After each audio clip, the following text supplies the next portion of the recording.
Un hôte de marque au siège de l'ONU-SIDA lundi après-midi.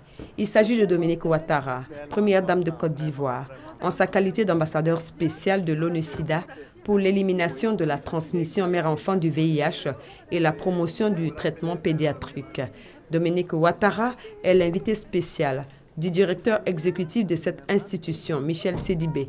Devant le personnel de l'ONU-SIDA mobilisé pour la circonstance, Michel Sidibé a rendu hommage à Dominique Ouattara pour son engagement humanitaire. Je ne suis pas surpris qu'elle ait accepté aussi d'être notre ambassadeur spécial pour faire en sorte qu'on puisse mettre fin à la transmission de la mère à l'enfant. Le combat qu'elle veut porter avec nous, c'est un combat contre l'exclusion, c'est un combat contre la discrimination, c'est un combat pour faire en sorte qu'on arrête bien sûr la transmission, mais plus que tout ça, c'est aussi un combat pour la justice sociale, pour qu'il y ait une meilleure redistribution, pour que ces enfants aient accès aux soins comme les autres.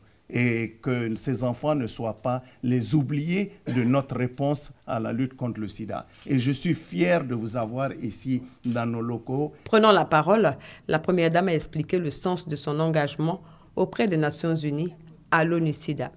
Non sans faire cas des avancées réalisées par la Côte d'Ivoire dans le cadre de la lutte contre le VIH-Sida.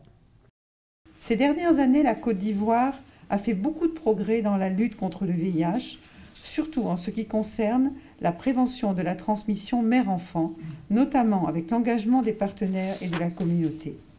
Les nouvelles infections à VIH ont diminué et sont passées de 50 000 cas en 2000 à 25 000 cas en 2014.